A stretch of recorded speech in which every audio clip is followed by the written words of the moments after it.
So, what's the most difficult part for you about voice acting? Well, the hardest part for me in this particular project was coming into the game at the later stages. As you already likely know, the character was animated to another actor's voice who, as I mentioned, at a late stage departed ways. And so for me, it was trying to re-find a soul that had already been in place before I had come on board. And that's no easy feat because it's kind of a math problem in that you have to fit the words into the mouth that already exists on screen, but at the same time relocate the soul that existed and find it from a really organic place. You know, that challenge said, it's a blast.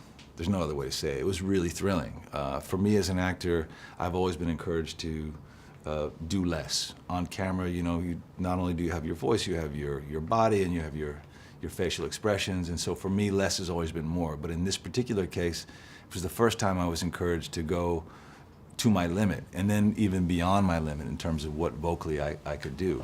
You know, on the one hand, I play Eduardo Perez, who is very charming and very suave, and although he's overweight and in the throes of middle age, he's clearly someone who has a zest for life and is, you know, expansive in every way possible. And that was easy enough to find. I know people like that in my family, and I may well have some of those qualities myself. But the villainy part of it was something different. We had to find it vocally somewhere else, probably in a lower register and with a little more, you know, menace in the voice.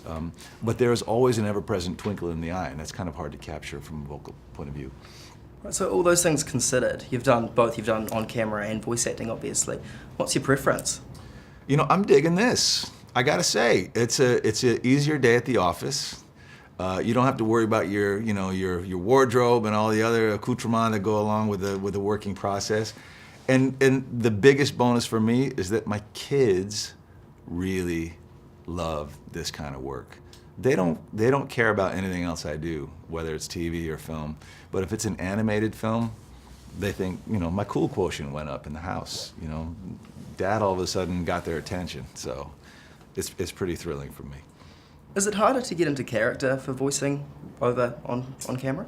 No, you know, at the end of the day, acting is acting. So whether it's on camera or simply voiceover or comedy versus drama, you have to bring your same skill set to the table, you know. And you know, I've been doing this for a long time, 25 years. So, you know, the technique is there, but I leave that at the door when I walk into a studio, and you bring your instinct, you know. And it's there in the writing. You must use the writing as your roadmap.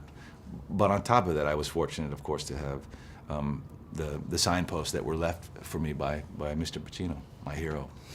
Right. So you touched on it before, but how much do you identify with your character?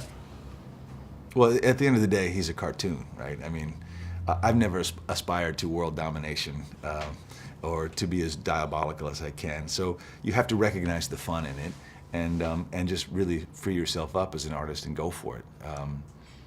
That said, what I love about this film is that on a mainstream level, you have a very strong Latino presence in the film, which to me is a reflection of what exists in American society today, that Hispanic culture is mainstream culture, and that the industry in general is finally beginning to recognize that and to reflect it in its content, and that's exciting for me. What do you like in the voice booth? Would you say you were particularly animated? Are you gesturing, trying to get into...